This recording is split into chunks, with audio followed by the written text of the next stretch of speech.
Good morning, students. The next topic which we are going to see is about AC generator, okay, alternating current generator. So, this is a very important topic and an important question it is.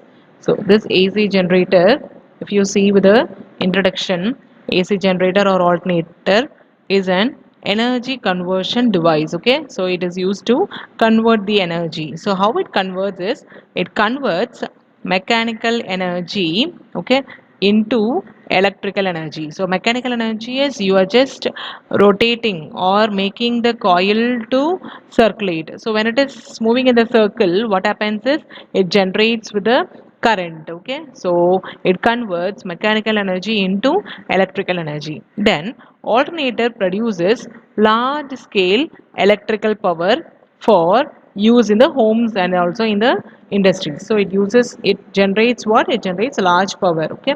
And the AC generator and its components is shown, okay. Later on we'll see with the working also, okay. First we'll see with the components.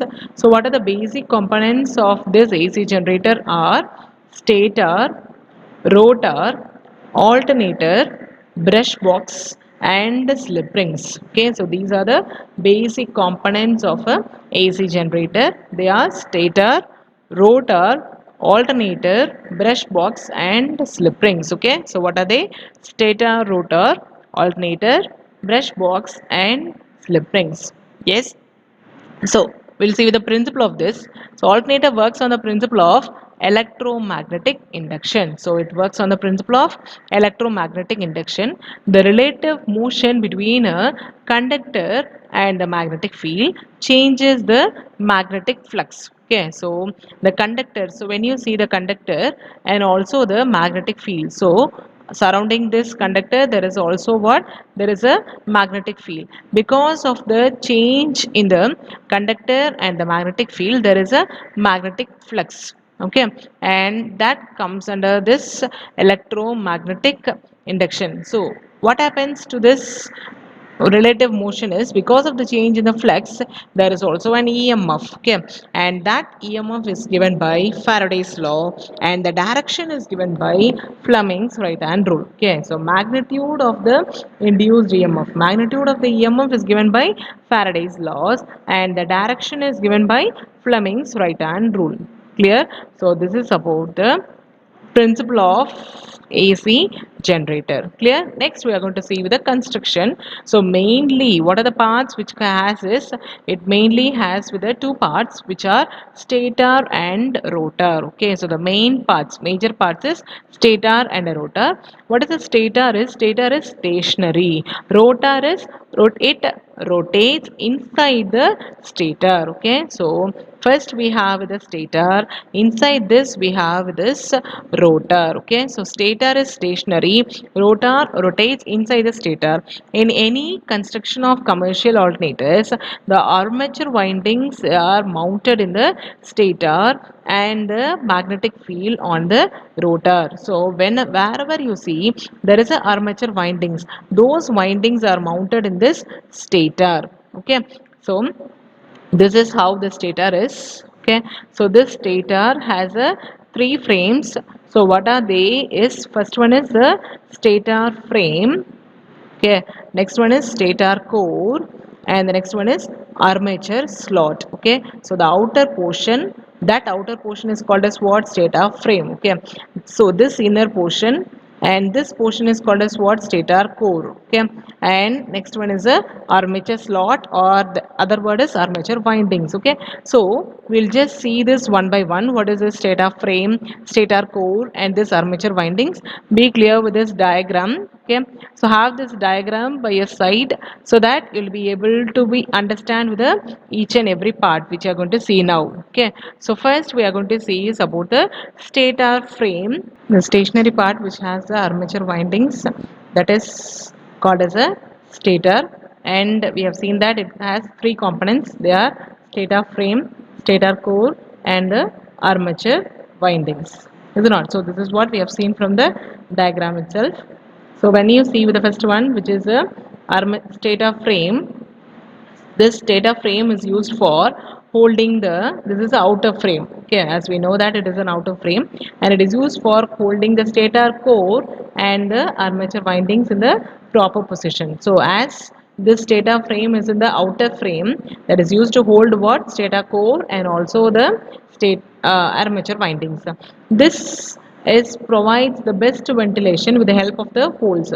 So when you see here, it also has some holes. Okay, so because of the holes, what happens, it produces the best ventilation. Okay, so it produces with the best ventilation with the help of the holes which is provided in the frame itself. So this is about the stator frame, this is outer frame, and it is used for holding the stator core and the armature windings, and this provides the best ventilation with the help of the holes which is provided in the frame itself. Clear? So next one is the stator core. So what is the stator core is, this stator core or the armature is made up of iron or steel. Okay, so it is made up of iron or steel alloy. It is a hollow cylinder and it is laminated to minimize the eddy current loss. Okay, so it is being laminated so that it minimizes with the eddy current. Eddy current na ennaன்றதை நம்ம already we have seen with the last topic itself, is it not? Now the slots are cut on the inner surface of the core. Okay, so in the slots வந்து எப்படி cut பண்ணிருப்பாங்கன்னா, it has been cut on the inner side. So எதுக்காக inner sideல cut பண்ணிருப்பாங்க அப்படின்னு பார்த்தோன்னா, to hold with the armature winding. So இதுக்கு அடுத்து நம்மளுக்கு என்ன இருக்கும், ஒரு armature winding இருக்கும் இல்லையா, so அதை ஹோல்ட் பண்றதுக்காக this stator core is being cut in the inner side itself. Okay, so this is about stator core. So next one we have the armature winding. So armature winding is a coil which is wound on the slots to provided in the armature core. Okay, so it is wound on the coil. Okay, then one or more than one coil can be employed depending on the type of alternator. It's not that only one winding or the one coil has to be used, more than one also can be used based on the windings which we are using. Okay, then there are two types of windings which are commonly used. They are single layer windings and also double layer winding. Okay, so what are the two types of windings we are using? Single layer windings and also double layer winding.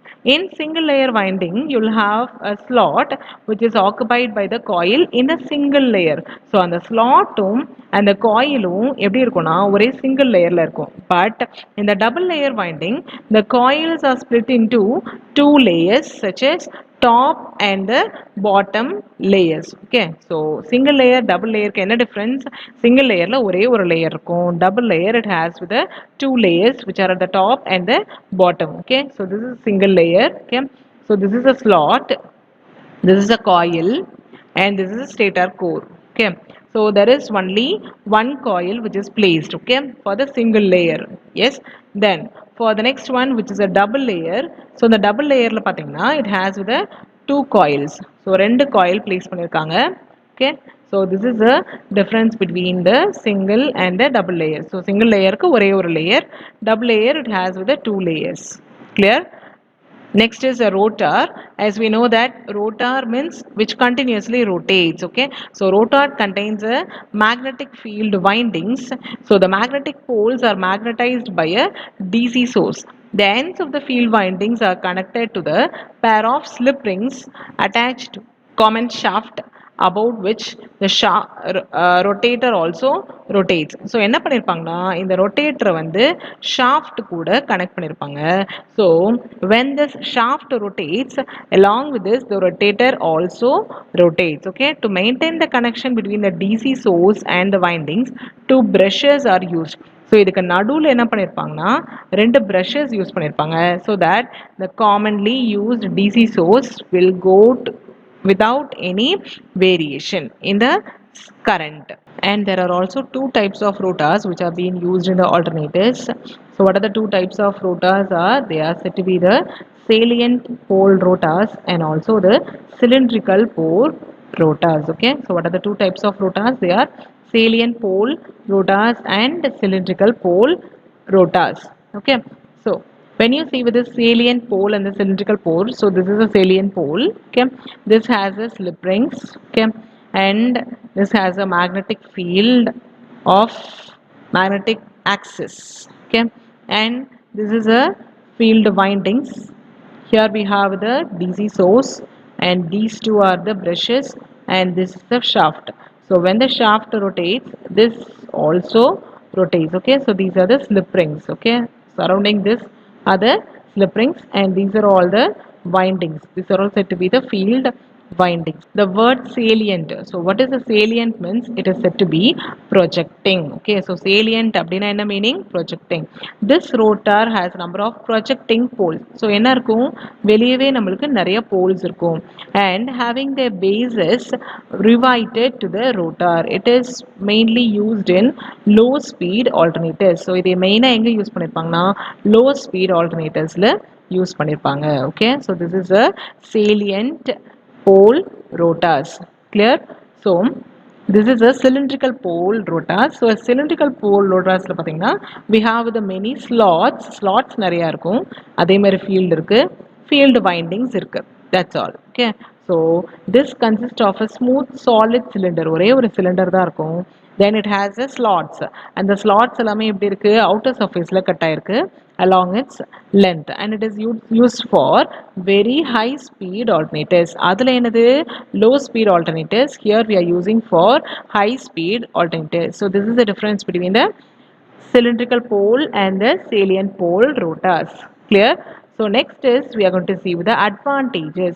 So what are the uses of this, or the advantages of this rotating alternators? So alternators are generally high current and high voltage machines. So alternator அப்படினால என்ன பண்ணுவது, high current இருக்கும், அதே மாதிரி high voltage இருக்கும். Then the stationary armature rotating field construction has many advantages. So என்னென்ன advantages அப்படின்றத பார்க்க போறோம். Okay, so the first advantage is about the current. The current which is drawn is directly from the fixed terminals on the stator without the use of brush contact. So current வந்து என்ன பண்றோம்னா டைரக்டா நம்ம வந்து ஸ்டேட்டர்ல இருந்து தான் எடுக்கிறோம், without the contact of brush contact இல்லாம ஸ்டேட்டர்ல இருந்து ஸ்ட்ரெயிட்டா எடுத்துருவோம் current. Okay, then next is insulation of the stationary armature winding is easier. So ஒரு ஸ்டேஷனரி வைண்டிங் இருந்துச்சு ஆர்மேச்சர் அப்படின்னா அதை வந்து நம்ம என்ன பண்ணலாம், ஈஸியா இன்சுலேட் பண்ணிடலாம். So what is mean by insulation is protecting. Okay, so அதுக்கு layer, outer layer கொடுக்கிறது easy. Okay, so these are the first 2 points. Okay, first point is the current is directly drawn from the stator without the use of brush. ஸ்டேட்டர்ல இருந்து ஸ்ட்ரெயிட்டா எடுத்துறாங்க, brush யூஸே இல்லாம. அடுத்தது வந்து insulation வந்து it is very easier. Okay, the next point is number of sliding contacts is reduced. So எத்தனை number of contacts, so that is said to be the slip rings, அதை வந்து என்ன பண்ணிருக்காங்க, reduce பண்ணிருக்காங்க. Moreover, the sliding contacts are used for low voltage DC source. So இந்த sliding contacts எதுக்கு use பண்ணிருக்காங்கன்னா low voltage DC source க்கு use பண்ணிருக்காங்க. Okay, then the next one is armature winding can be constructed more rigidly to prevent the deformation due to the mechanical stress. So the mechanical stressல இருக்கிற deformation reduce பண்றதுக்காக என்ன பண்ணிருக்கோம், armature வந்து it has been constructed more rigidly. Okay, so that it reduces with the mechanical stress, okay, to prevent the deformation. So these are the advantages of stationary armature rotating field alternator. Clear? So what are they is, first is current is being fixed without the use of brush, and the next is insulation is easier, next is number of slidings is reduced, and the last one is armature is more rigid. Clear? Thank you.